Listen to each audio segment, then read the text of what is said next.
Hello everybody, welcome to my first live session, and welcome to the dog as well. First of all, I want to say thank you to everyone that subscribed, bringing the channel to 1,000 subscribers. I must say this is quite new to me. I'm nervous as hell, so bear with me. But what we're going to do today is we're going to build a native desktop app with Vue.js and Electron. So if you don't know what Vue.js is, it's just a JavaScript front-end framework. So you can build websites and apps with it. And Node.js is the sort of interface between your operating system and JavaScript in the JavaScript language. So you can use Node to run scripts and actually interface with your system. So Vue.js is a web framework, and Node.js is a native sort of code framework based on C, if I'm not wrong. And then Electron is a way to connect the two. So when you have a web framework, you build websites, and usually you can only access things like your browser's document object or the window or something like that. But with Electron, it allows you to actually build a native application that interfaces with your system itself. So that's pretty cool.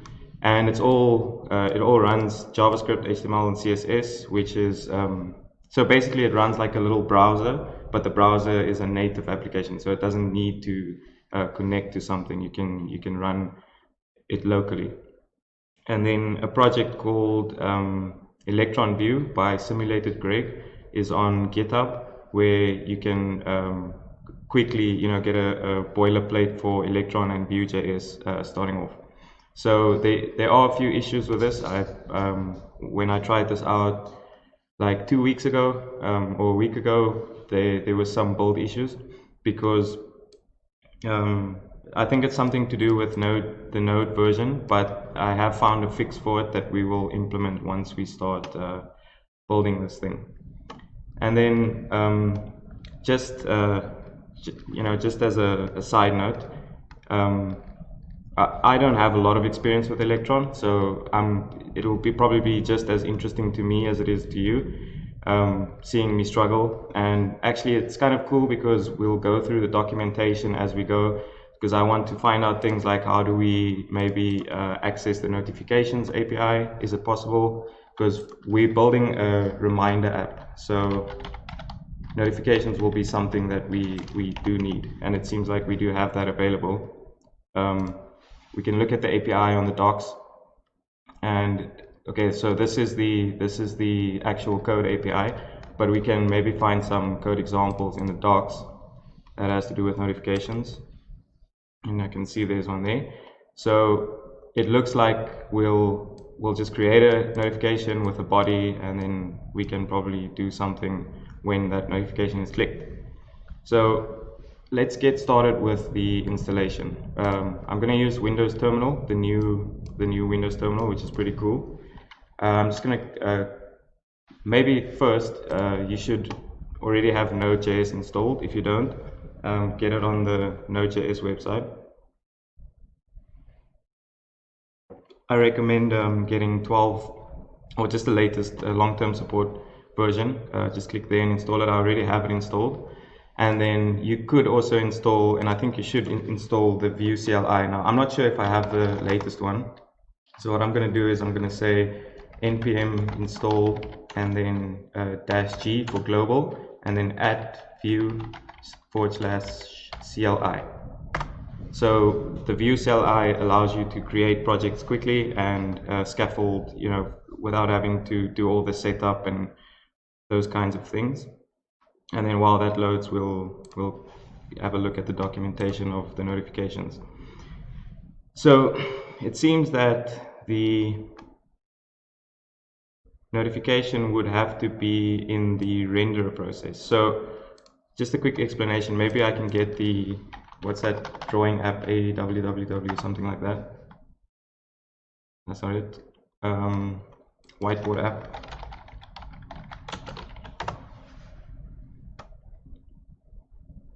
Yeah, so it's AWW app. whiteboard.com. So it's just for whiteboarding stuff. And I think to just explain how Electron, the way I understood it from reading the documentation, just a scan, is that you have two processes. So the one process is your renderer and the other process is your main. So this process has to do with the so the window itself, the actual browser window that it opens. So this part is basically the same as your normal browser, your Chrome browser.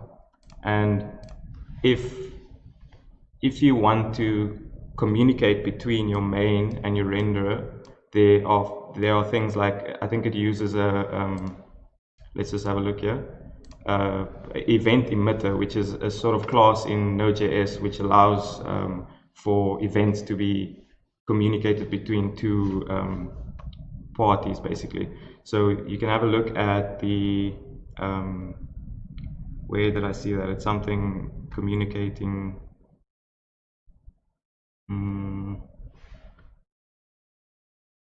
Yeah, main and renderer process. So you'll have a browser window that you create, and with the Vue thing that we're going to install now, this will happen by itself, this browser window and everything. But I will go through it and explain what's actually going on.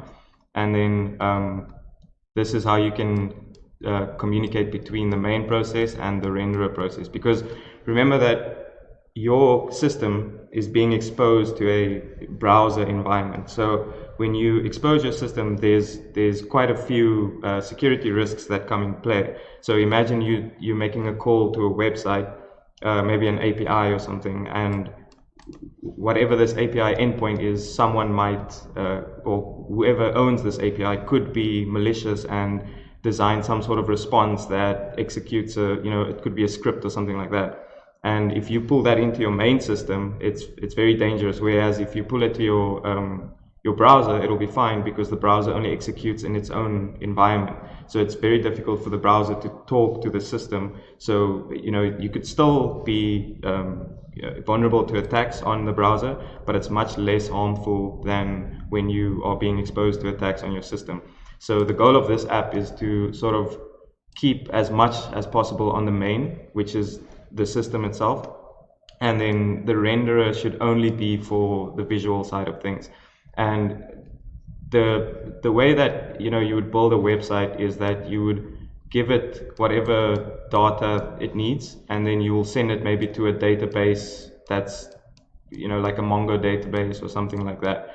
And if the database receives your request or whatever, it saves it so you can pull it out and put it back in. But this requires, in the first place, it requires connection, which defies the purpose of being. And I see Retroman says recommend using Windows Terminal Preview instead of Windows Terminal. It lets you have multiple panned windows. Cool. Yeah, no, that's useful. I'm just going to use the terminal for now. I'm literally only going to use it for the installation and stuff like that. Then I'll move to the VS Code system. I mean the VS Code terminal itself. So. But thanks for the recommendation. I think that's cool. But anyway, back to the architecture of this thing. It's literally just a reminders app. We're going to add reminders and remove reminders. And the way that it's going to remind you, it's going to send you a notification on your system. And I think my computer just glitched. Are we still recording? It seems like it. Okay. So if we want to build something native, instead of sending it through a web request to a database, what we want to do, maybe it's probably not the most efficient, but what I'm going to try to do is I'm going to write a JSON file to the operating system itself in the file directory. Because what's cool is you can interface with your file system right from your Vue app using Electron, which is pretty cool. It knows the difference between Node code and Vue code, and it will only display the Vue code on the browser window, which is basically the native application, and the Node code will run on your system. So we're gonna create documents, one JSON document, and just read it and then edit it and then write it back to the the hardware. So we're going to write it to the hard drive. Is everything smooth on your guys' side? Is the sound operational? Just give me some feedback in the chat if you guys have sound, because I see YouTube is recommending that my bitrate be increased on the sound, so I'm not sure if the sound is fine. So just any feedback on the sound would be great. But nevertheless, we'll write to a JSON file. We'll read that file, we'll update our Vue store, and then we'll display the new reminders, and we'll CRUD the reminders, which means create, read, update, delete. So that's the plan. But we want to avoid making web requests. So the web requests it would be cool, because that means like doesn't matter where this application gets installed, they could access the database. But then we'll have to think about authentication, like what part of the database do they have to access? And you know, they're not allowed to see someone else's reminders and stuff. So let's try and keep it completely based on the system itself and not a database on the web.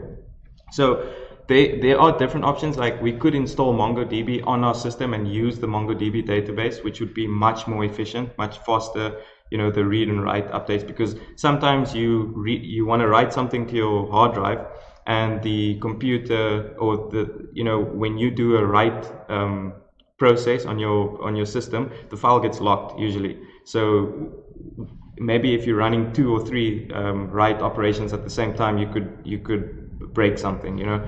But just because this is going to be quite a simple app, I think it's fine for now just to write the file, read the file, write the file. We just have to take into consideration that it might not be the most efficient way to do things. And maybe installing MongoDB locally and actually accessing the database locally would be a better option, but we don't have time for that now. Thank you for the tip. The other thing, I guess we can just get started. Like, enough talking, let's do. So we've installed the Vue CLI, and I think that there's a command called Vue create or something like that, or Vue init, and then you can select a project that has, you know, that is Vue enabled, sort of. So when it's listed, it'll pull it down. So what we have to do is, I'm going to try and say Vue init and then this long repository name. Copy, paste, oops, how do you paste? There we go, Control-Shift-V, and then give the project a name. So we're going to call it maybe something like notify, oh no, remind me, probably, it's better, remind me. So yeah, this is what I expected. So it requires the global add-on to be installed, so we can try installing npm i-g. So I is just short for install, and then we can do @vue/cli-init, and that will allow us to use Vue init to bring in projects to the system. And the npm command is basically based on Node. So npm is a package manager, so anyone can create some sort of Node.js code and push it to a repository, like a registry, where, you know, it's someone else's code that's being put onto this registry, and you can just pull it through npm install. Also not always the safest, because anyone can literally write, you know, anything in there that you don't know, and you should always make sure that repositories or registries have a lot of downloads weekly, and you should check the issues and maybe make sure that there's no dangerous or malicious code in there. But as far as I know, this is fine, you know, except for the fact that there might be an issue with the Webpack, because Node.js 12, I think, has an issue with that. So we can try that previous command again and see what happens. So it seems like it's downloading, yes. Try project name instead of my project. What do you mean? Oh, do you mean in the simulated grade? Oh, I see, yeah. Oh, that makes sense. Wait, let's stop this command. Thanks for that, Gerald. It's quite difficult to talk and code at the same time, so remind me. Okay. Cool, thanks for that. But yeah, so Vue.js front-end framework, Electron is a native, and it has different build targets, so it can build for Linux, for Mac OS, for Windows. And this GitHub repository has an issue that solves the process is not defined error, but we'll see if that happens. So I'll just keep that all as the we don't want Sass. We don't need the router because it's going to be one page. We could use Vuex and Vuex Electron. So Vuex is state management for Vue, which means you know, there's parts of your application that needs to have the data. So if it's, you know, like let's say you have a list of items in an array or something like that, and it's a bunch of names. So if you have components, they all need to understand the same data. So if you pull data into this component and update it, then all the other components need to know about that data as well. So Vue does have a way to communicate with props and, you know, giving components data, but Vuex allows it to make it much simpler by just, you know, having statewide application-wide state. So, and Vuex Electron is basically the node version. So remember, we're running two processes here. We're running the renderer process and the main process, and the main is closer to the, you know, hardware. So Vuex isn't the same object in Node as it is in Vue. So someone wrote a package called Vuex Electron, which means that even if you update your Vuex store from Node, it will still update the front end as well. And Vue listens for these updates and re-renders the interface based on that. We don't need Axios because we don't want to make HTTP requests, because this is a native application as far as we could make it native. That's fine. We don't want a lint, and we don't want to test for now. No, thank you. And as far as I know, the builder is fine in this this example, so I'll just use the builder, and then yeah, I'll be the author of this. And then now we have to change directory. Let me just clear. We have to change directory into our reminder app, and then in here we have to do npm install, which will just wait, let me open the code so I can show you.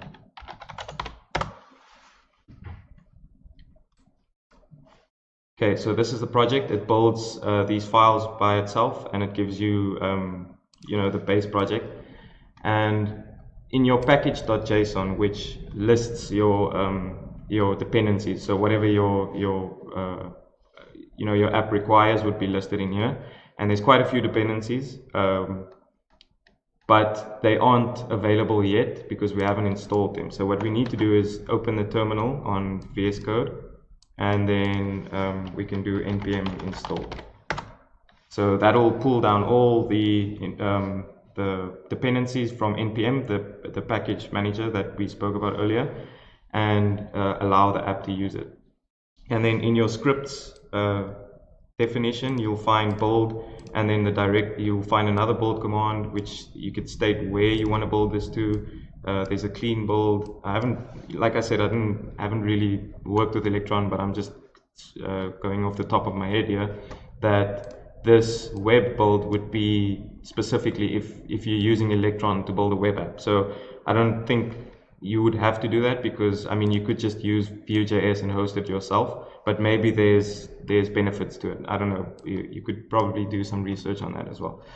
The development script is what we'll use the most on our local machine to test it out and to run it, and then to build, we'll just run npm run build. So it will probably detect what operating system we are on and build it to our operating system, whichever operating system we're using.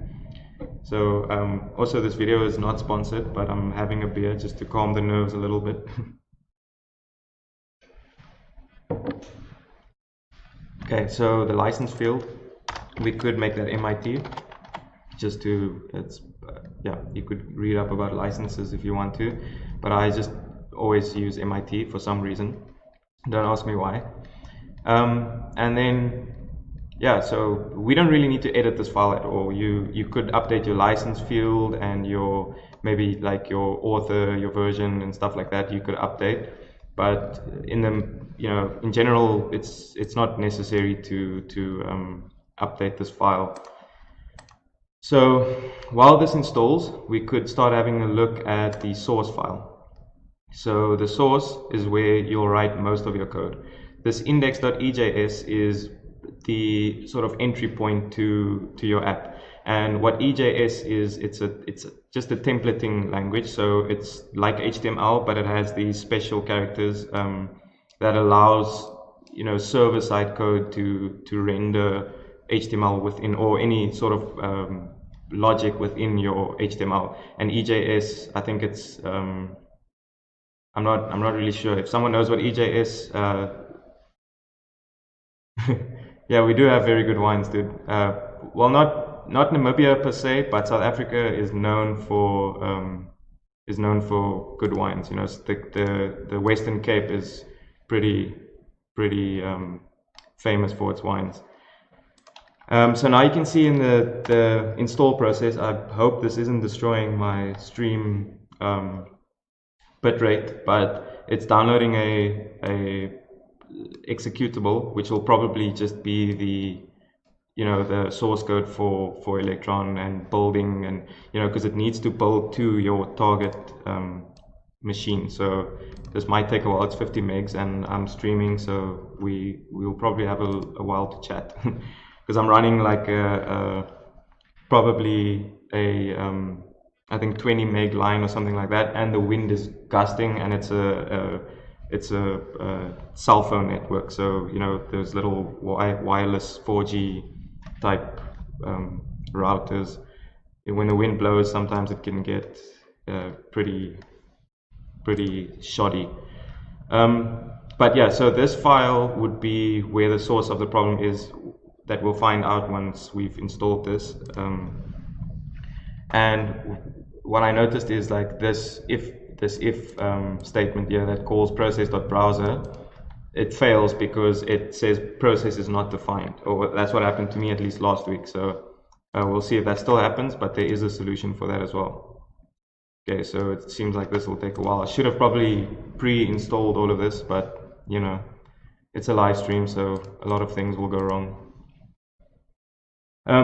We can talk about the structure of the application so long. So the git ignore, you know, everything that's listed in here won't get pushed to GitHub if you do, you know, use GitHub to store your code online.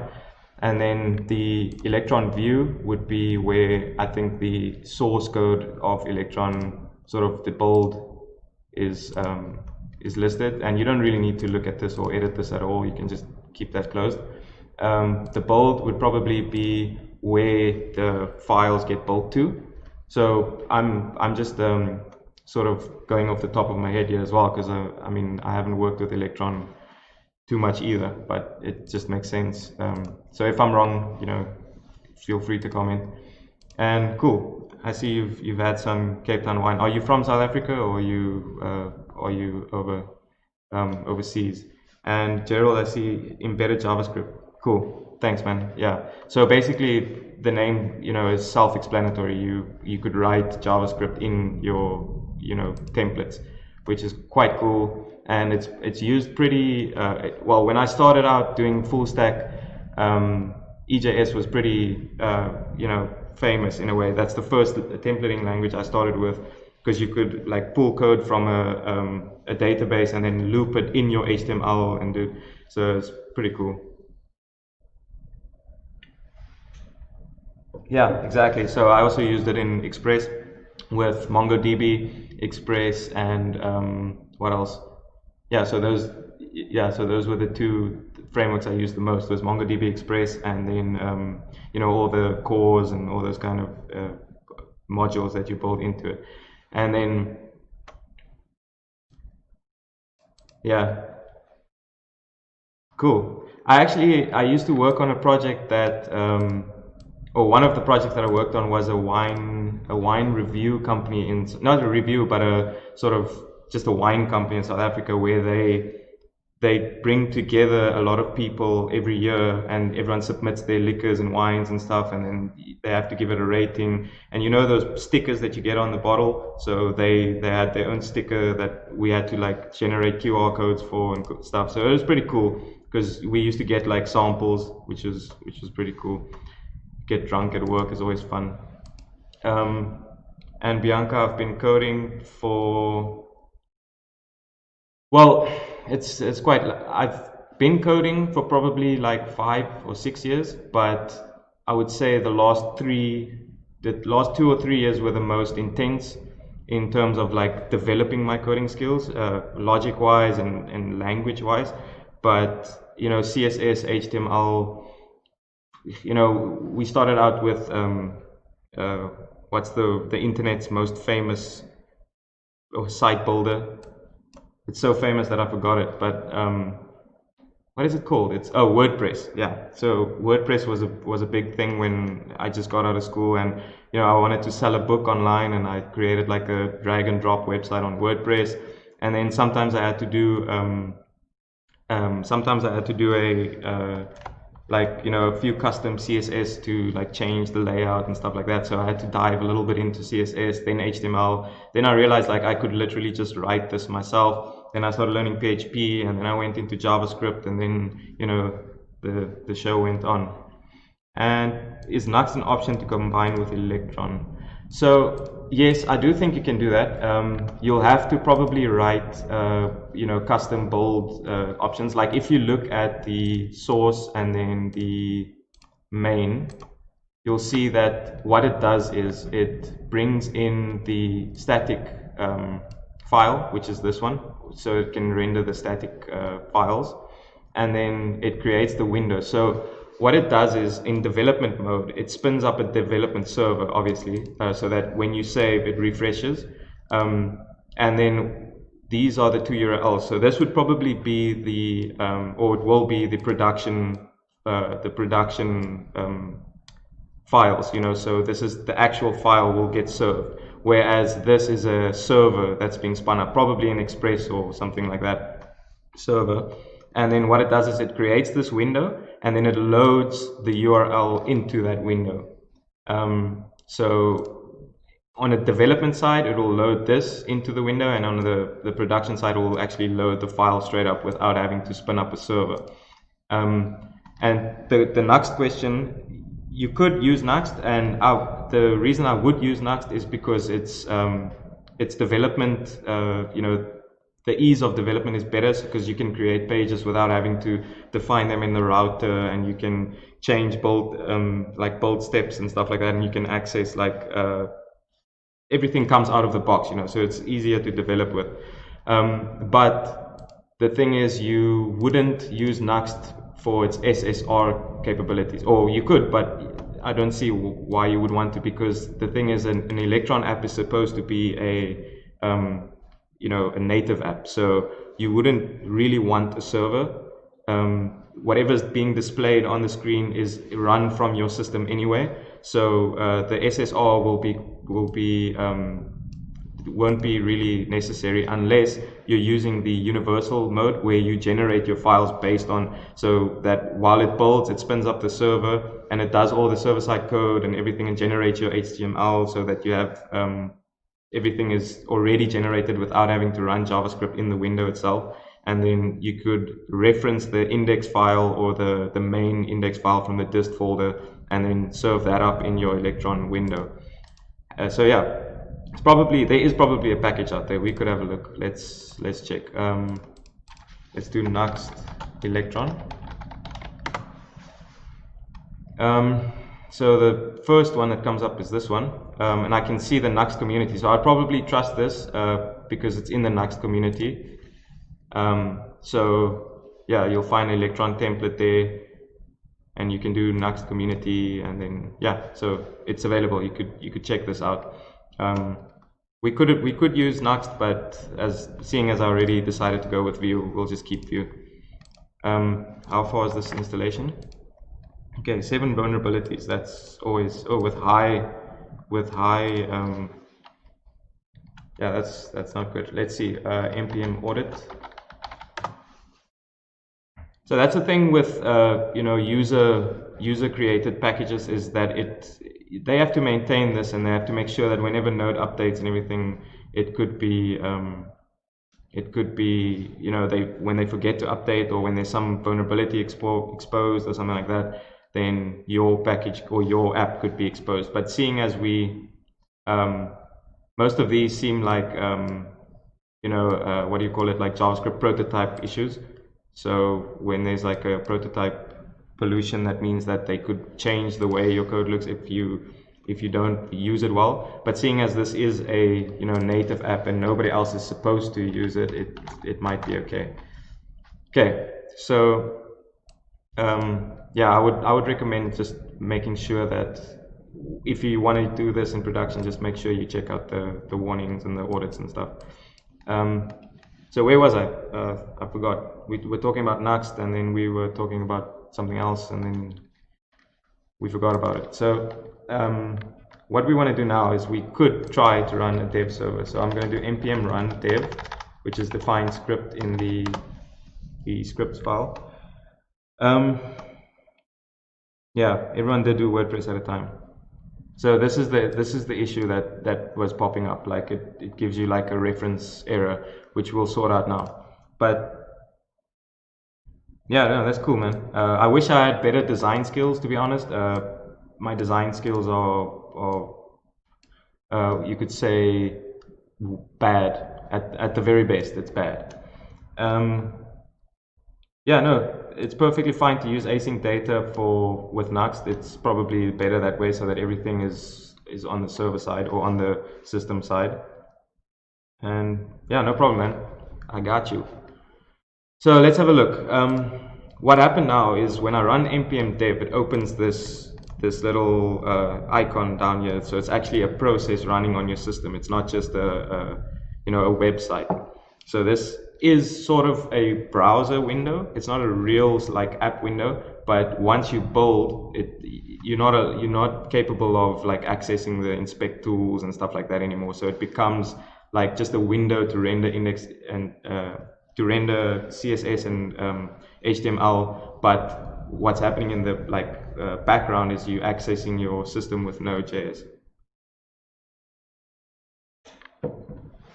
And yes, Bianca, I would say I'm a full stack developer, but it depends how you define full stack, because full stack is very it's quite loosely coined in a way, because you get front end and you get back end. That's what the norm is. Like you can write the visual things, you can write in HTML and CSS, and then full back end means you can write the server as well and do like database queries and authentication and all that kind of stuff on the server. So I can do both of those, but some of the things that I cannot do, which I think a full stack developer should be able to do, is design their own applications, which is very difficult for me. I have trouble conceptualizing new ideas. I'm very good at sort of seeing and repeating, and structure and logic is my sort of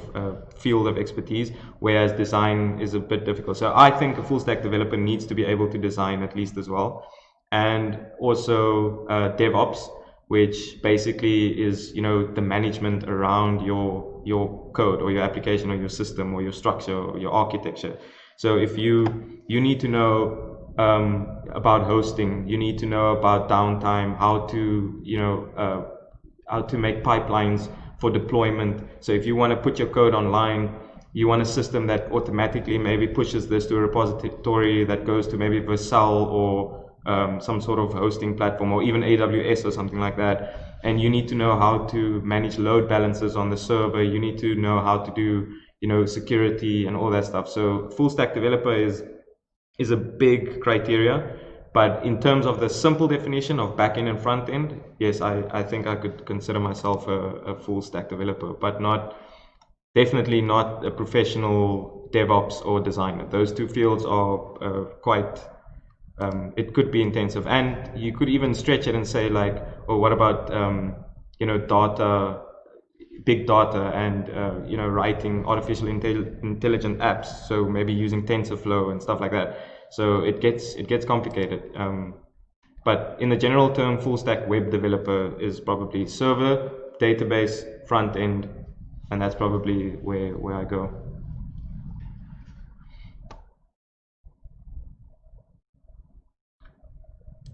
Yeah. Yeah. No, it's cool. The thing is, yeah. So if you want to take an app or an idea and deliver it start to end, yeah, I agree. And the thing is, with Node.js, Koa, Strapi, Express, whatever framework it is, there's always going to be a new framework that you'll have to learn. So when I started with Node.js, my first application was just a pure vanilla Node.js server that I had to write with like request and response objects and stuff like that. Then I found out about Happy and Koa and Express and those things. So I started learning Express, and I was like, oh, this is cool. Makes everything so much easier.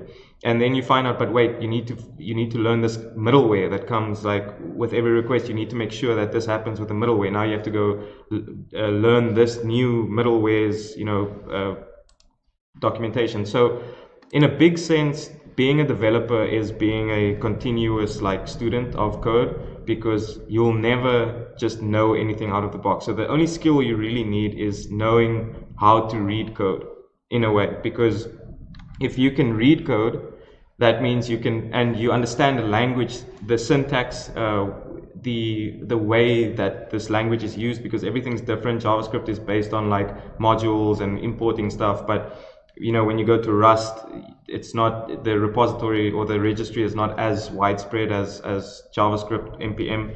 They have like cargo or something like that. So whatever it is, the first thing you need to do is understand the language itself and how it works and how its environment works, and then the packages will just be something that you learn on a daily basis. So I always use the example that when I start developing my browser's tabs, I have one tab which is either the website or something that I'm working on.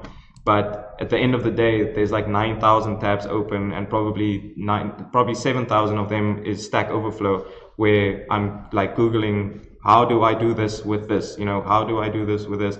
Because that's all package based. So I want to know what is the methods and how to use them, and the documentation usually helps with that. But it's always a learning process with everything. So in terms of your problem or your what you're being stuck on, I think just take one and learn it and use it, and don't worry about learning them all, because like you will never learn everything. It's just the way that coding works. All right, so like we've been streaming for like 30 minutes and we haven't even built anything.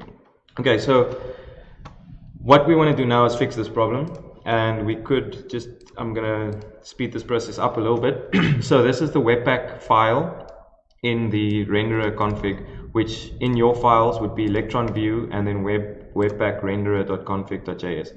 And the part that they suggest editing is in the HTML Webpack plugin. So they recommend changing these. So I'm going to copy these because I think this is the specific part that we need.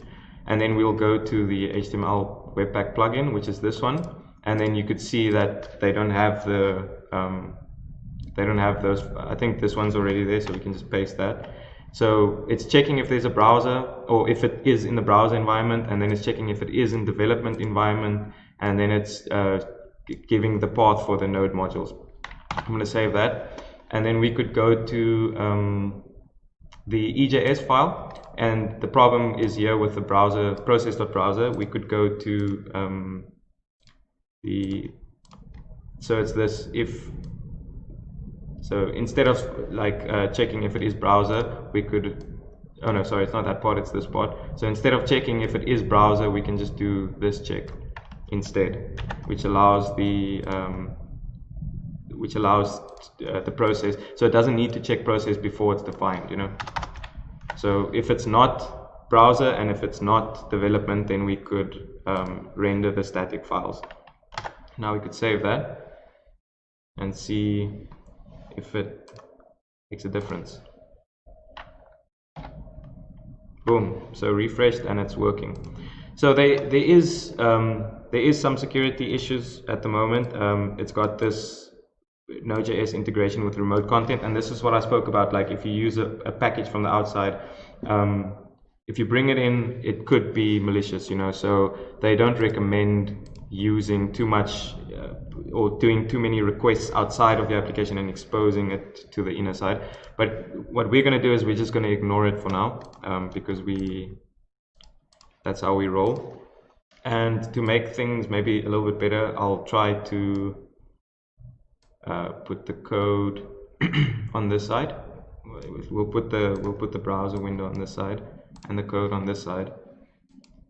So I'm just going to work like in a mobile type view. So that there will be a list. I almost tried to show you, like point at the screen, like look at this. But there'll be a list of reminders, and then basically just list it like that. So we could code the static content for now, and we'll just do it in the main view, which is the landing page. And just to give you an example, you could see now that it's in this little component here, the system information component. You could see it's giving the version of Vue, Electron, Node, and even what platform we're using. We're using Windows. So this would not be possible with just Vue.js, and this is running in the data object. So the process.versions.electron and process.versions.node and require os.platform. Like this would not be possible in a normal Vue app unless you're doing it on the server side and sending the information through, because this is Node code, this isn't Vue code. Yeah, so it's that's just an example of how you can use the Node code directly inside your Vue.js app with Electron. But we'll just remove everything because we don't need this. We could just remove the data. Let's create a maybe a object which will be an array of reminders, and for now it'll be empty.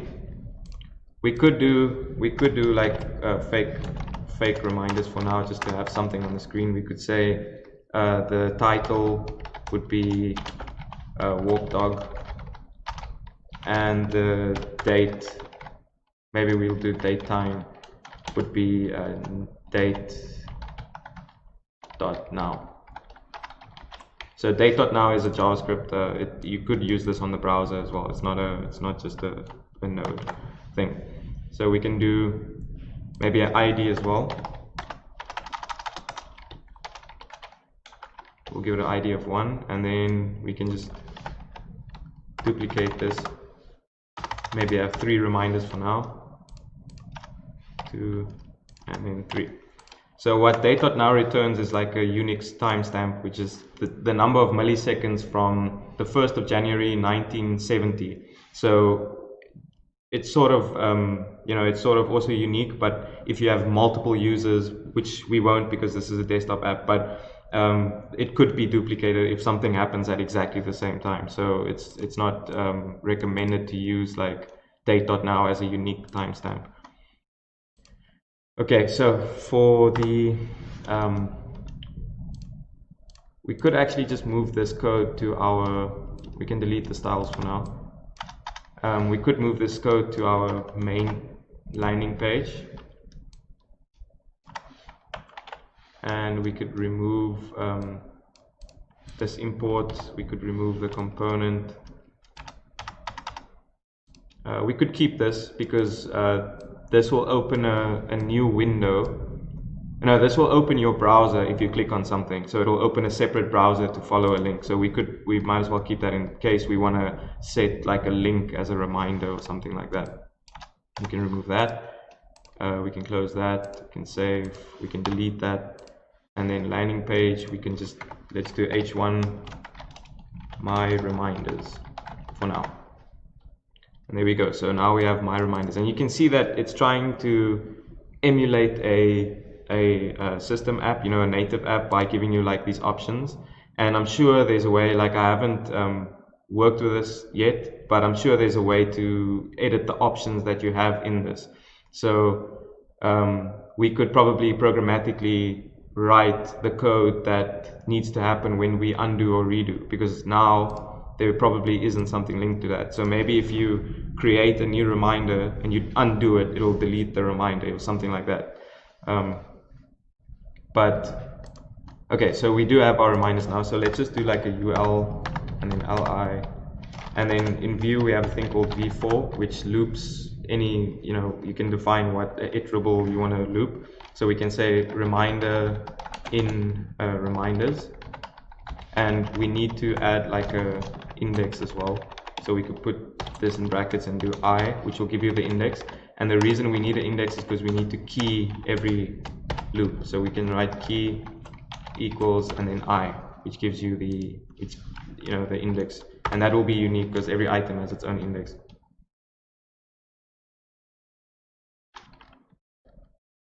I see you mentioned 2 script tags, one in template and another at the bottom. I see. Yeah, cool. Thanks. That's because I willy-nilly pasted stuff. So we could just move this maybe.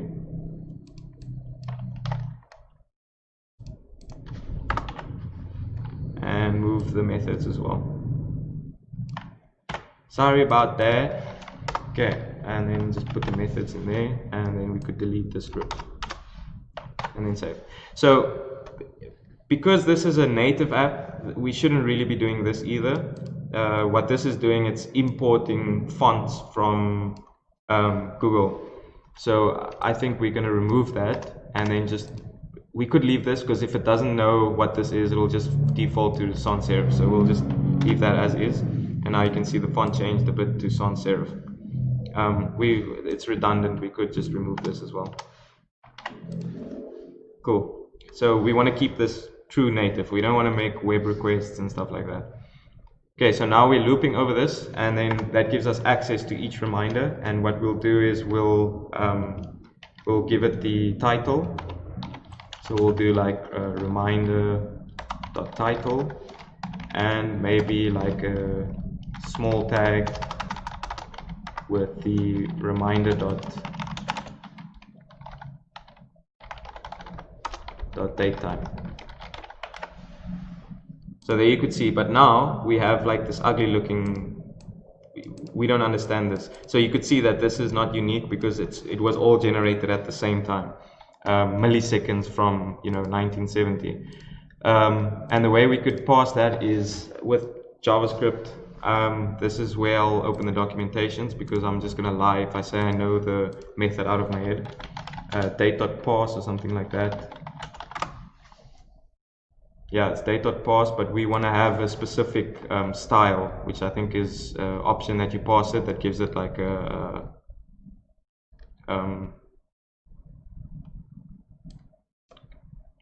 yeah. So you pass it an option and it will, I think it's to ISO string maybe. Could be to string. We could probably just call to string and see what happens. No, doesn't work. Okay, so we could do, I know there's a way that you can define like a, I think it's something like date, something, get, does anyone know the date? Yeah, to local date string, or yeah, I think it's this one, to local string. Yeah, then you give it like a zone. Cool, yeah. So dot to local string, and then you could give it this. We'll just use this one. And we'll do that right in the template, just to be cool. To local string, and paste that in there, and we see what happens.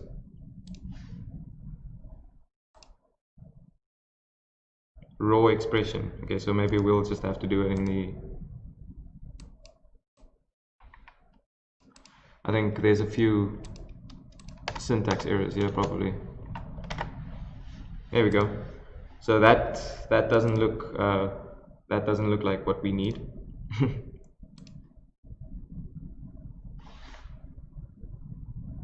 To local date string probably.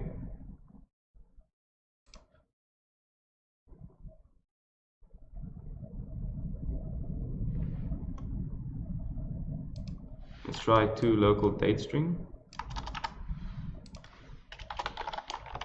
and then we could do enus as well.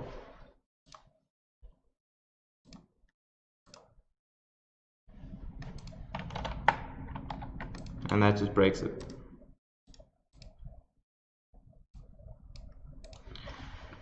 Okay, so you know what I'm going to do? I'm just going to do this. What's the date today? It's the 27th. Instead of having to figure out what a JavaScript method is to convert the date.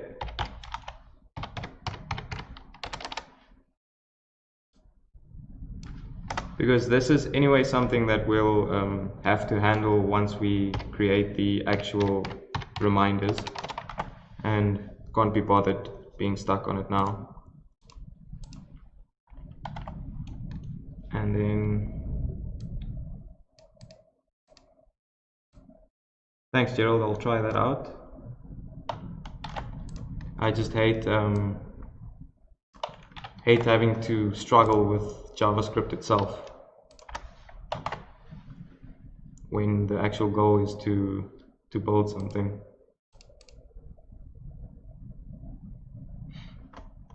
What is happening? Unexpected character. Does anyone see the problem?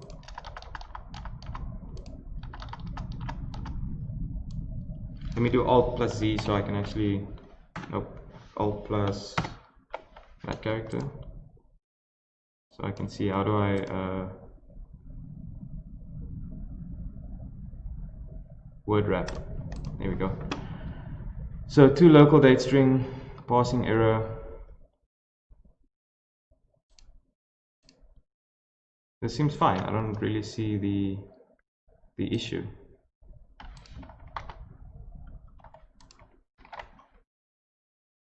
Am I missing something? You know what? Just for now, let's just forget about that and do just the reminder.datetime. We'll get to that problem once it actually gets useful. Okay, so for now we have that. And we should probably also set like a time, but once we use actual, timestamps, we'll be able to use that. Okay, so let's just style this a little bit to make it look a bit better. We could do, let's call this something. Let's call this the class of reminders. And the ally could be like class, reminder.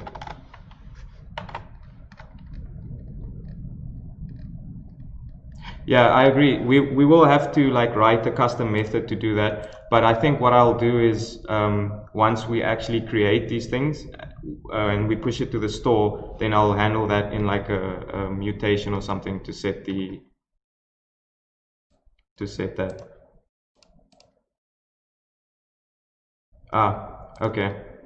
Yeah. Okay. I'll use that. I'll use your script when we go to the store. Gerald, thanks. Okay, so let's just style this a little bit. I'm just going to leave the rest as is. Doesn't seem harmful. Reminders, we might want to make the width like 100%, and then we could do we could do width like 95%, and then we could do margin 0 auto. And then we could give it a display flex, and the flex direction would be column, so it will probably just look the same. And we could remove the list style, so list style none, and we could remove any padding, and that'll be fine. Cool, so that's the reminders. And then for each reminder, we could do the width would be 100%. The height we could make like 90 pixels. and maybe give it like a box shadow.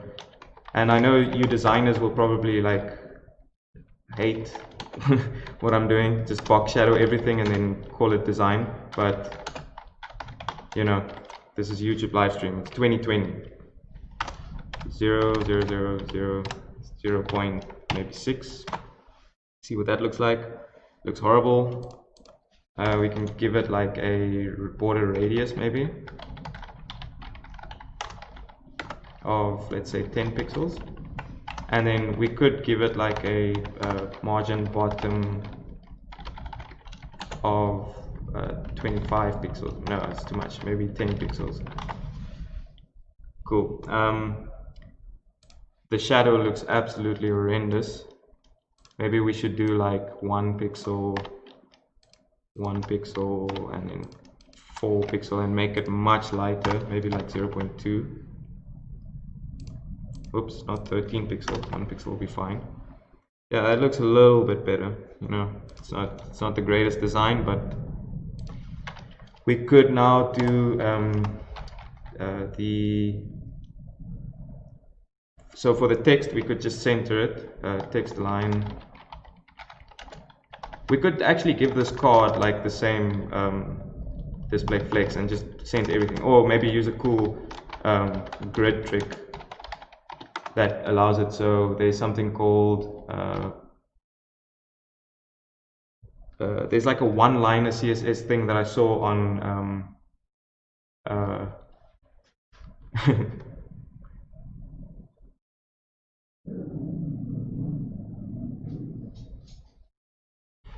yeah, 60% of the entire JS is written in Vue.js.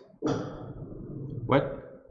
Probably 60% of the entire JavaScript I write, that you write, is in Vue, in my Vuex store. Probably more. Yeah. So I agree with that to a certain extent. So you could just do it out of the box every time, so that every component always has all the data.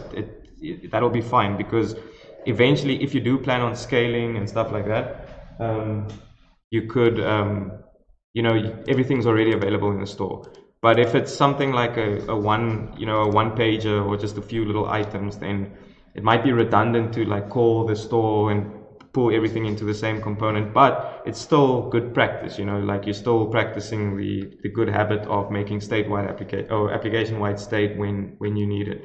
And I see that we have some grid haters, but I can't remember the property or the value either, so it's fine.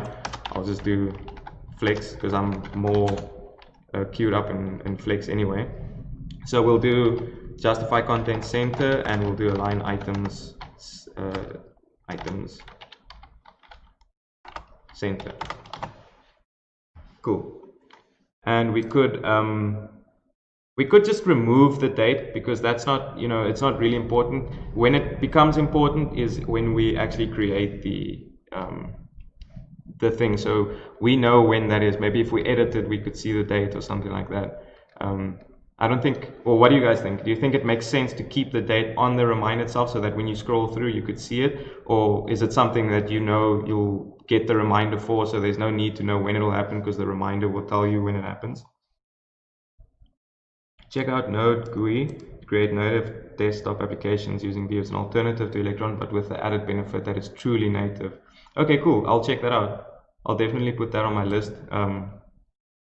Yeah, because this is written in like a browser, a browser window. So it's not truly native in a way, even though you can like interface with the system.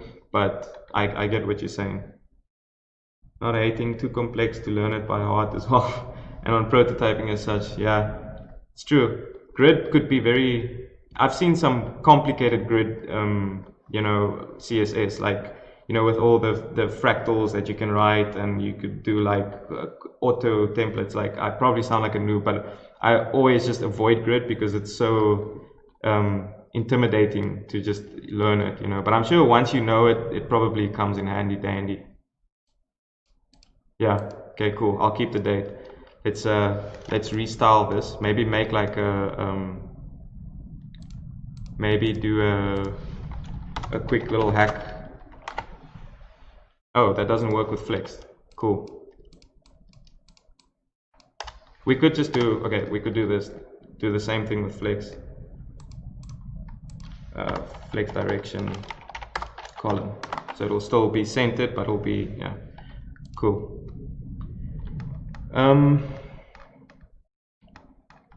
Now, I wish actually that I brought in some sort of like utility CSS so I can just do margin bottom 1 and stuff like that, because now I have to write the CSS from scratch, but it's fine. We'll do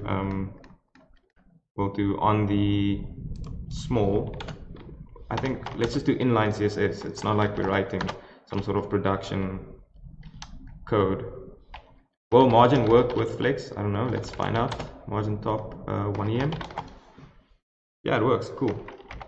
We can do maybe less than that, maybe like 6 pixels. Yeah, that's a bit better. So yeah, this app will probably not be the most beautiful, but it's not.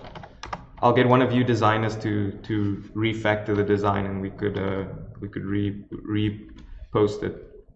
Okay, so margin bottom, maybe like 1 EM will be fine here. I mean margin top, oops. Cool. And we could do, I'm writing inline CSS, which is not recommended, but YOLO 2020, guys. I'm going to use that as an excuse for everything I do wrong. Margin, we could do top and bottom goes first, so we can do 1 EM and then auto, but it's already centered, so that'll be fine. Cool. So we have reminders. Now we need a way to maybe create reminders. Ah, cool. Yeah, so if it's your project, I'll check it out. Let's give you a quick little shout out.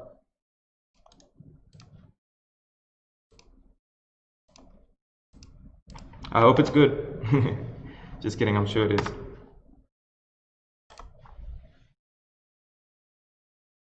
So 4 branches, you got some sponsors. Is it your project itself? How do I say your name? Is Shabam correct? Shubham? I'm not sure how to say your name. Please forgive me if I'm butchering it. Yeah, Tailwind is something I would maybe bring in, but you know, I'm scared that I digress, you know. Oh, I see you're a contributor. Cool, that's cool. Yeah, let's start it. Am I logged in? Probably not. So if you guys are great hackers, you could like check the length of my password and try to figure it out. Let me just take that off screen quickly to go log into my GitHub.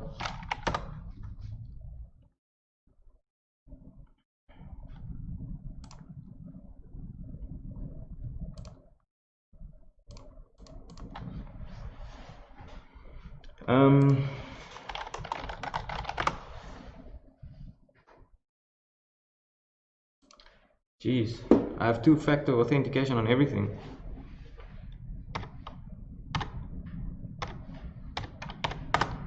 Somebody was feeling a little bit insecure, it seems.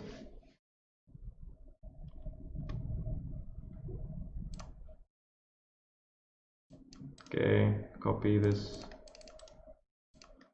and then paste it here. No, not that.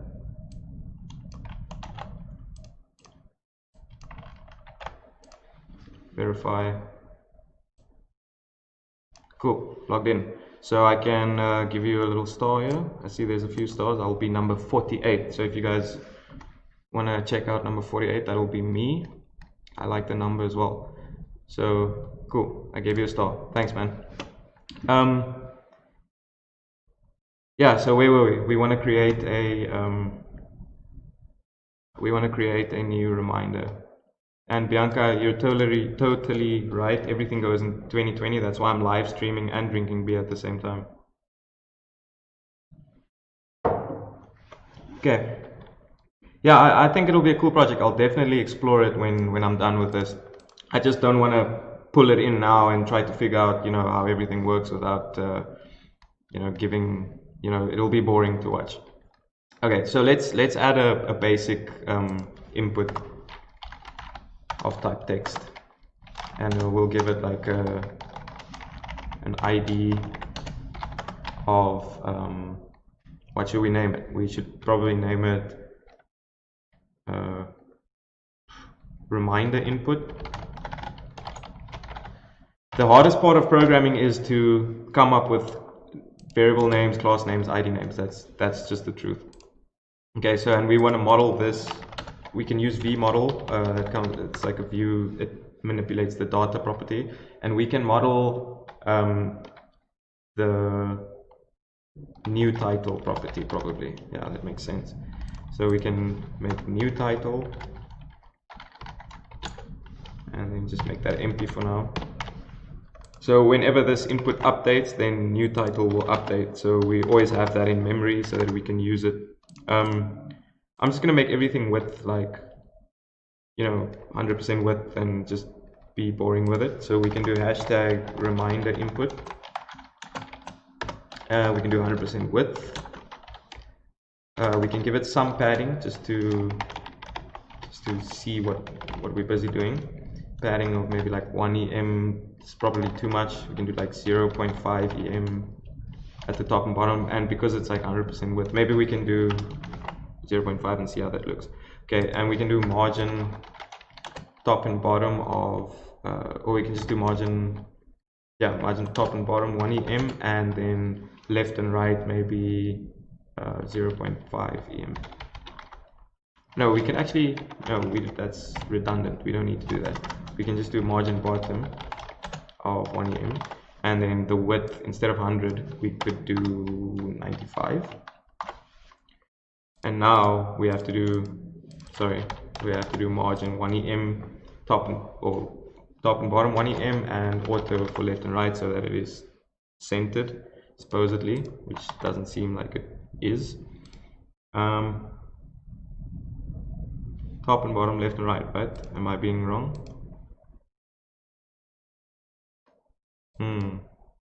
Why is it not centering?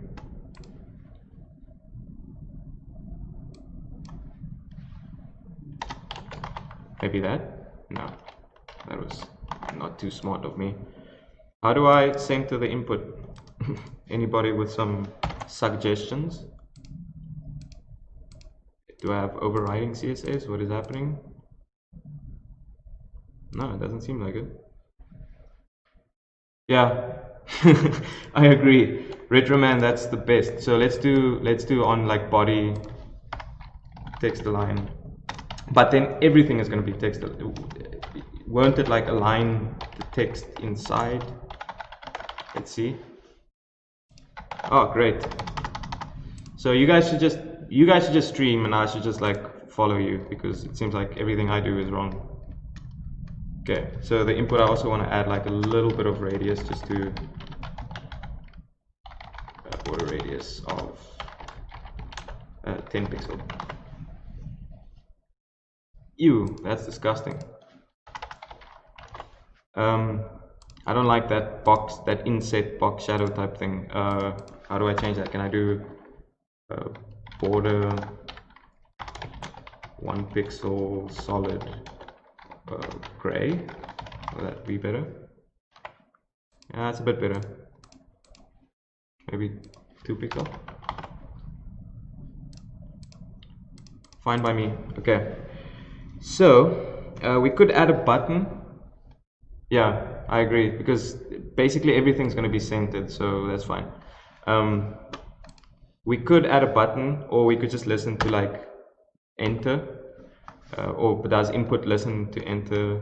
We could just do at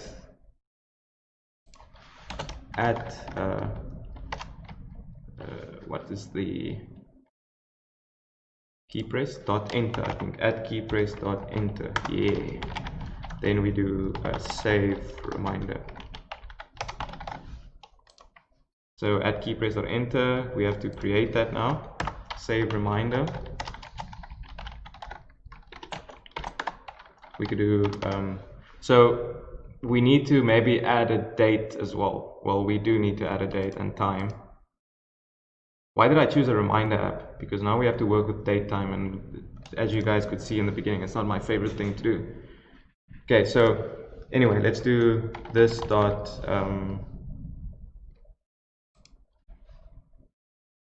yeah, so let's do this dot reminders. Oh, let's first create the object. So we could say const reminder equals the object, which is, and we need to have that can't be empty. It needs to be, there has to be a new title.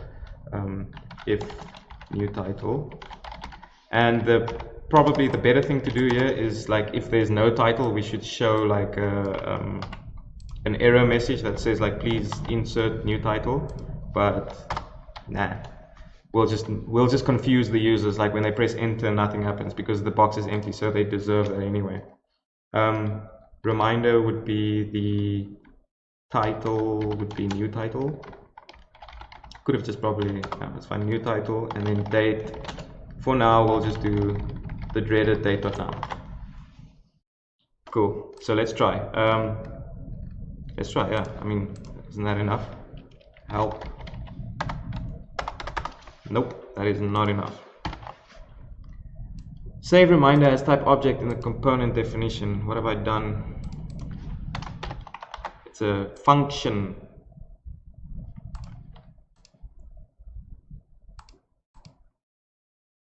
And then we have to probably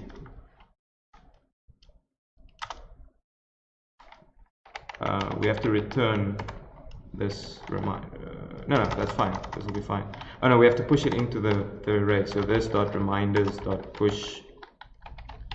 Oh, and we need an ID as well. So the ID would be this dot reminders dot length, not -1, but the actual length. So if it's 0, 1, 2, 3, then it'll be 1, 2, 3, 4. So yeah, so it'll append with a new length. So we have to push the reminder. No, not that. Reminder. What? Reminder. Reminder. That one. Save. Okay, let's see. Help me. Nope. New title. It's probably because it's supposed to be this dot new title. I always seem to forget the this dot. Give a shout out to the Coding Train if you guys know that song. Do you think it should be length +1? I don't think so, because if there's 3 objects or 3 objects in the array, that means length is 3. But index would be, yeah, you're right. Right? Would it? Yeah, you're right. You're right. You're always right. Okay, it's probably the beer, guys. Let's just blame it on the beer. Help. Reminder. Why? Oh, because it's in the if statement. Wow.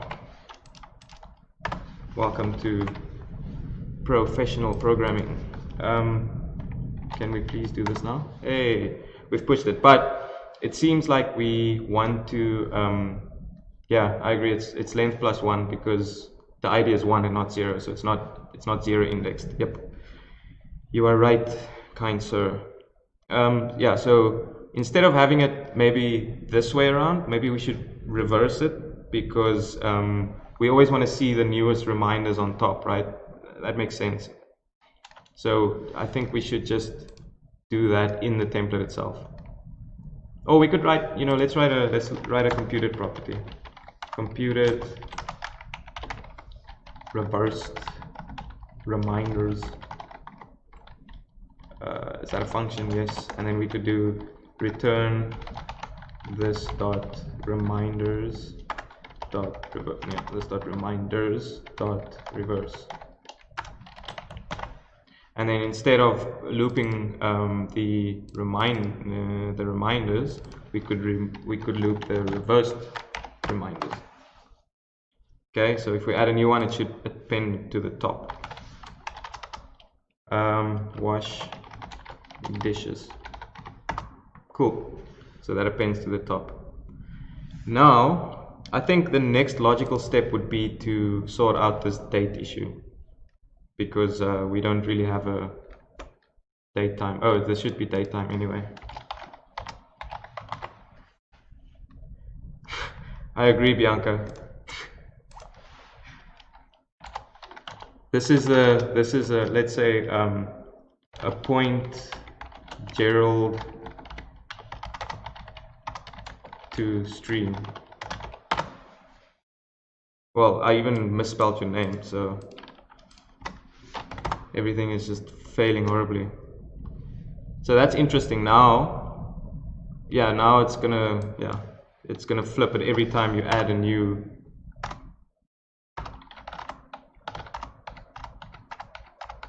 Yeah, because now it's pushing to the reversed array, and so yeah, okay. So what we need to do is, no, it's not pushing to the reversed array. Why is it? Let's think about this. So if we do wash dishes, so that goes to the top, and then the next one goes to the top, but the array reverses. So when we save this reminder, oh, is this mutating the original array when you do reverse? Is this a mutation?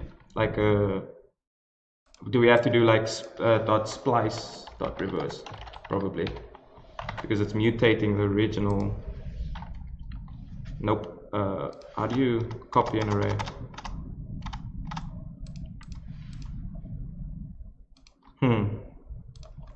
Google, you are my best friend.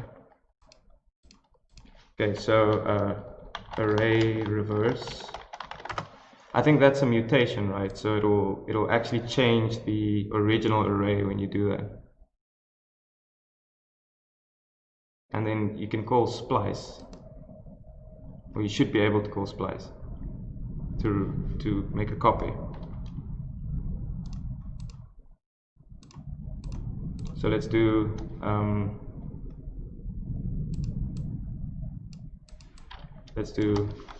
const copied equals this dot reminders dot splice, and then return copied dot reverse.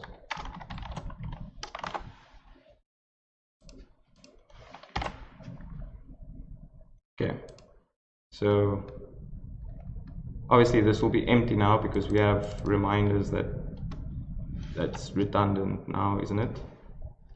No, it's not. So what's happening? Hello?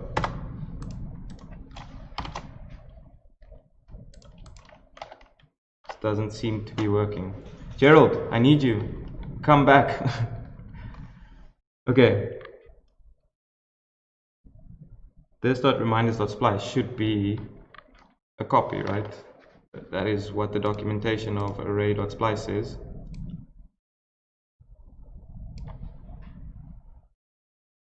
Does it need a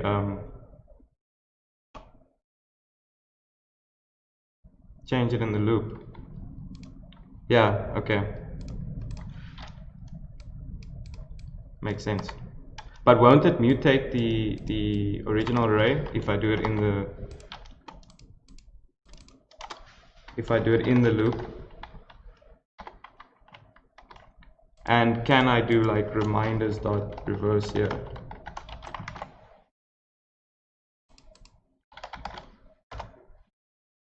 Test 2. Ooh. Something is. Have you guys ever broken Vue? Okay, time for a break.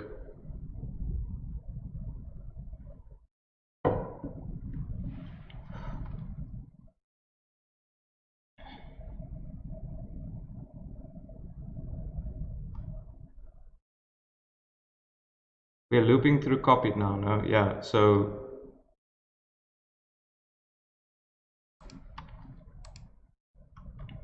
there should be a much easier way to do this instead of like having to.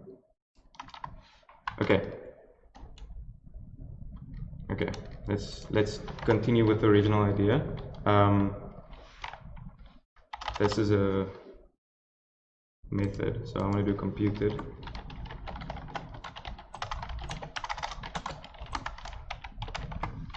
We can do reversed again.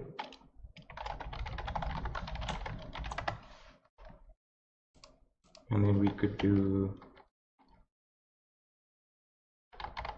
oh yeah, we could just do return, no, but, okay, so we can do this const copied equals this dot. The thing is, reminders is a, does splice do a, no, but if I do copied this dot reminder, it won't, it's still mutated because it passes by value, doesn't it? And not by reference. So even if I do copy.reverse, it will still mutate the this dot reminder, because when you like arrays and objects and stuff don't. Am I talking trash? Let's see. JavaScript array pass by value. So JavaScript always pass by value, so changing the value of the variable never changes the underlying primitive. But when it refers to an object which includes an array, the value is reference to the object. So it's a reference, so it's passed by reference and not value. Item I for copied instead of reminder. Yeah, so we'll do like the copied here, but the thing is the copy process is where I'm stuck at. So if we do this dot reminders dot splice, then that should be a copy, like an actual copy. So the copied variable would be its own new variable instead of just referencing reminders. Because if we reference reminders, and whatever we do to copy it will then mutate the original reminders array, which is not good. So if we could do that and then just do return copied. This is exactly what I did like a few minutes ago, and I'm just, Albert Einstein said the definition of insanity is doing the same thing over and over and expecting different results, which is exactly what I'm doing. Nope, reverse reminders. But also, .splice doesn't copy objects. It doesn't deep copy, right? So we can't just call splice on an array of objects. Splice deep copy. This is probably where I'll pull in something like Lodash and just use reverse on that. Yeah, so this is what I wanted to do, but this is expensive. You know, it takes a lot of, it seems a bit hacky to do JSON.parse, JSON. But here we go. So we could do JSON.parse, and then this one needs to be JSON.stringify.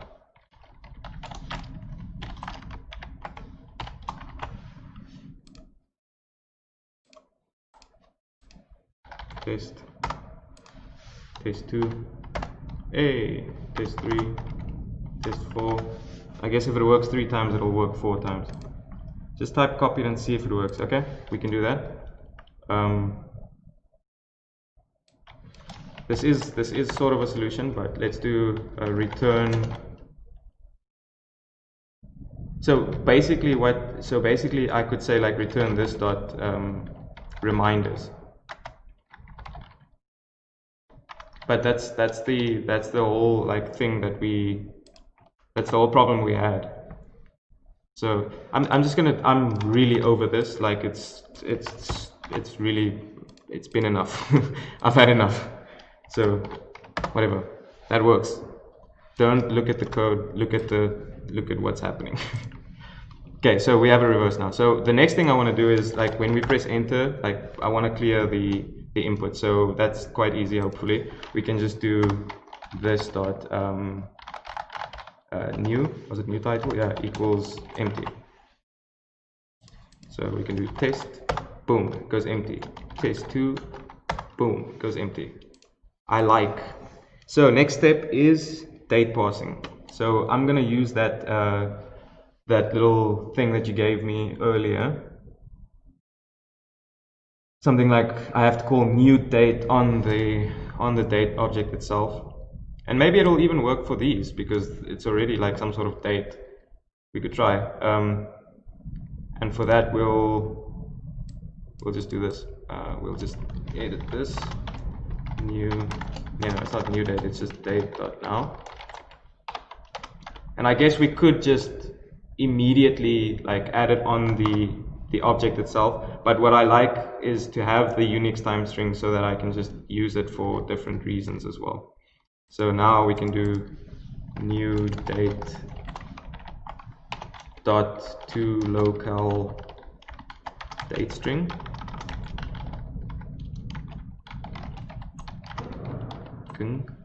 Whoa, the wind is crazy. en-us, because that's where I am, definitely. Cool, it are working. Do you guys prefer having the month before the day or the day before the month? I prefer day before month, to be honest, and I think that's something the Britons would do. Yep.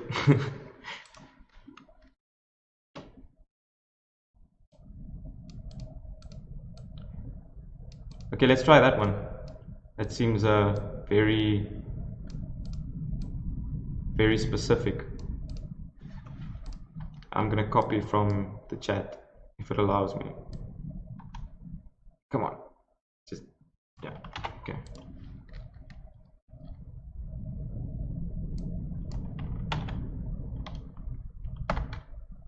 And then 2 uppercase.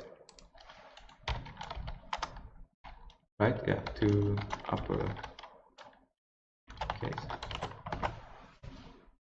Cool. But should we add the time? Because I mean, reminders are quite time sensitive. You want to know. Oh, someone's awake. You guys want to say hi to my little puppy? Hello. It's Mrs. Pug. Her name is Pixie. She's asleep right now. I'll just put her back.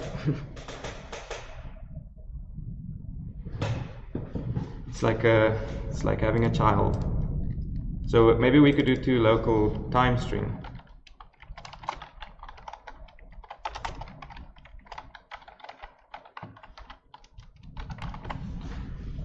Yeah, cool.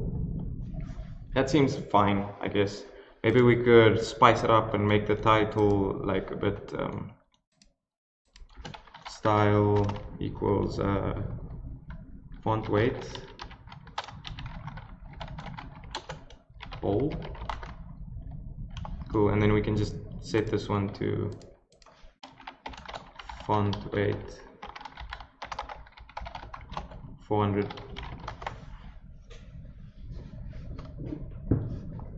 Yeah, it's not the prettiest thing. Okay, so what next? We want to be able to select a date as well. So the way we'll do that is we'll need to add another input to select the date.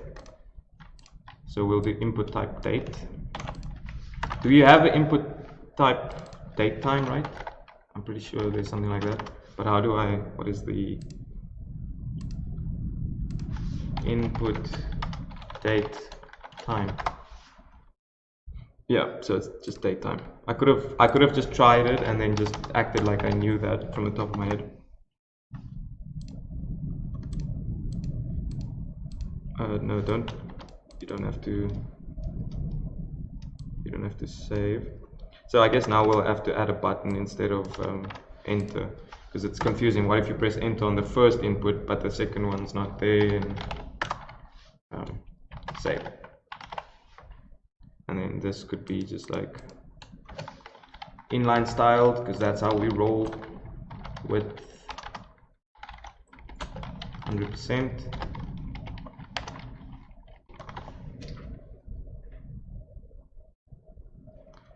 Okay, 100%, and the let's do 95. And the background color of green. Oh, it's beautiful. And then color white. And then maybe some padding. And I definitely do not condone writing CSS inline like this, but I just cannot be bothered creating new classes and IDs and stuff. Okay, so at click we want to save the reminder. Okay, so this is supposed to be a date time, and it shouldn't model the same thing.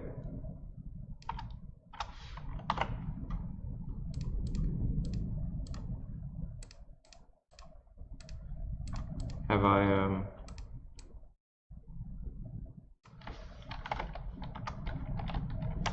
I broken it? Reminder date.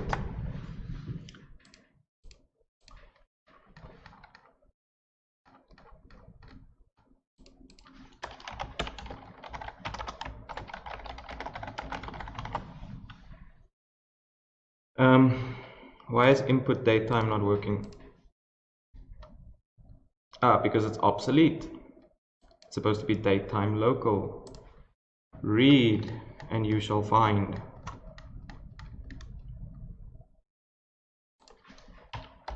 Ten out of 10, this also doesn't work. There we go. Very ugly, but so what does this mean? Do I have to like, okay, so this is a 12-hour clock, yeah, so 12 and then that and then PM AM probably, yeah. Okay, so is this value empty? Let's do new date.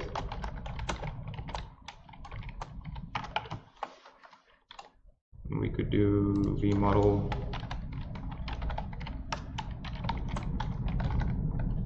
new date.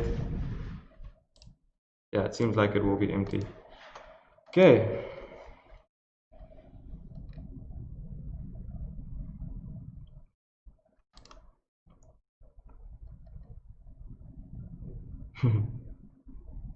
Yeah, I do know Pug. The if what you're referencing to is the oh, see, I do drink water as well, not just beer. I don't live off of beer. But if you're talking about the templating, the Pug language, like the HTML Pug language, yes, I do have experience back from, you know, PHP days. Damn, I haven't seen Pug in a long time. How's the? Is it a language? I don't know. It's a templating. It's like a templating language. And look, it's even a white Pug like I have.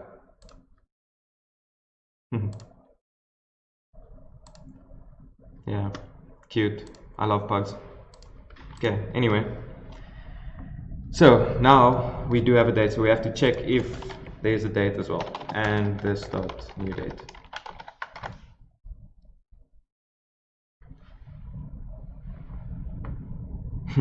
Yeah, no, Pug language. The first time I saw it, my brain broke. Like I was like, what am I looking at? It just doesn't make sense to me. Like I don't understand. It's supposed to make things faster, or, you know, development, you know, faster. But like, for instance, where's like an example? I just want like any example, maybe code. Yeah, like I don't want to write HTML like this. It just doesn't seem like HTML should be, you know, different to what it actually is. It doesn't seem like I don't know. Like even with Vue, like this HTML makes semantic sense because it's HTML. You don't have to learn a complete new thing to know how to write Vue. You just need to know like what attributes can be added and what that means and what it does. But the syntax is the same, so you have less overhead, like study over it. Yeah, bug tangents, my favorite type of tangents. Okay, so we're checking now if there's a look at the bottom of Npm page. Yeah, that's true. I should probably be cognizant of the fact that I'm just rambling over stuff. So yeah, so let's take for example the date method to make a local date string. If like just using it out of the box is probably not the best thing. First have to check like, is this supported? And this is pretty well supported, you know, because the date should be, even Internet Explorer. But if we look at something like, let's do file, what is it, file manager? File system, file manager? Ambient file manager, file system, I think.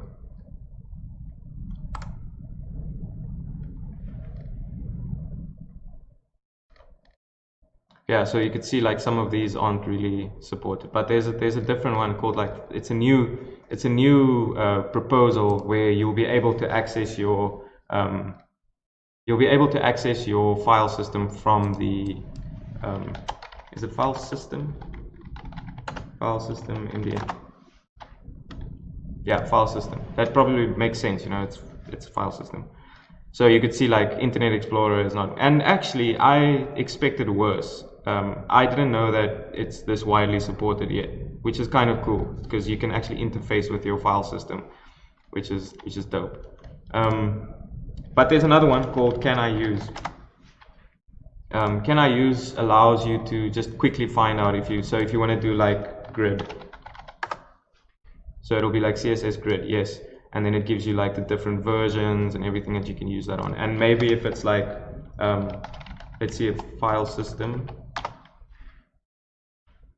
It doesn't check JavaScript. Okay, so it's mainly for CSS. So you can test like grid. What is some sort of you know, new API? Is it maybe bar?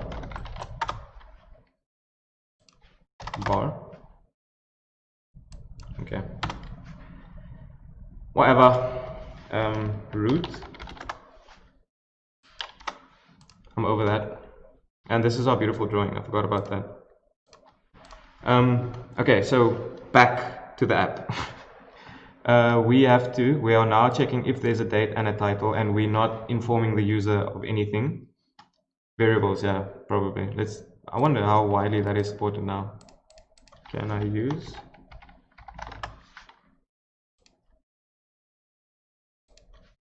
Variables. There we go. Yeah. Not too great. I mean, even of some versions of Chrome. So that's why, you know, it's kind of shoddy. Like, I would rather just opt for what do you call those things, like what is it called, like fillers, or there's a word which I forgot. I will remember it in a short while. Okay, let's test this. Now when we create this, we have to use the new date, and then what are we using? We're using this.newDate, so that it is definitely a date object. And try something. And I wish like it would allow me to like select the time as well, instead of like having to do 12:15 and then PM. So cool. Yeah, so that works. Now comes the, how long have I been streaming? It seems like 2 years, to be honest. You guys think we should end the stream and do the second part on another stream, or are you ready and able to watch me try and figure out how the notifications API works with Node?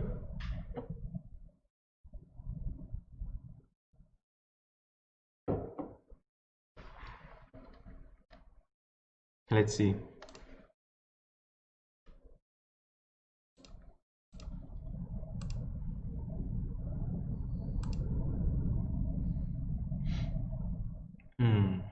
So notifications, how difficult does this seem? Yes. Yeah, advanced, Linux, do not disturb.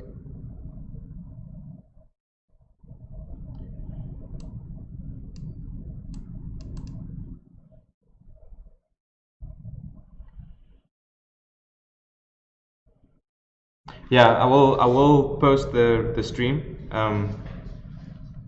I will post the stream afterwards, and I think what I'm gonna do is I'm gonna edit I'm gonna snip up the stream to like the things that are more important instead of me writing Gerald's code. And then I'll snip that up and put up like little clips throughout the week as well. Okay, so I agree, maybe we should cut it short here, but I do want to at least get a notification. Like, it doesn't matter what it says, it just needs to pop up. Let's try just copy and pasting. That's all we need to do. Let's do on mount as well. So we can do constant notification. Let's see what happens. Boom, we got a notification. That's the easiest code I've written in my life. Do you guys see the notification? Yeah, probably. It's on the right screen. No, my face is covering it. Let me move. Let me move me to there, and then now you can see like there's the notification, and we can do like. That's all, folks. And then boom, done.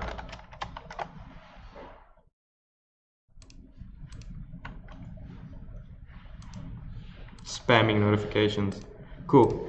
So I think that we'll cut it short for today. On the next stream, next Sunday probably, I'll add the notifications to a method. Like when we create a new object, we'll spin up maybe like an async function that has a timer, and maybe we could write like a JSON file that stores these notifications so that we have all of them. And then yeah, then we could do the node part. And actually, I mean, there isn't even going to be a lot of node. We're literally just going to write and read a file. But whatever, we've at least got something going here. So yeah, I hope you guys found something useful. It was quite a struggle getting most of the stuff going. And Gerald, thanks for being you know, your back is probably hurting for carrying the stream, but I can't wait to do the next one. It's carrying on a little long now. So thank you for tuning in. I'm much more like calm and, you know, not as stressed out anymore. And yeah, thanks guys. I'll see you guys on the next one. And don't forget to subscribe. I don't know. Do what you must. Cheers.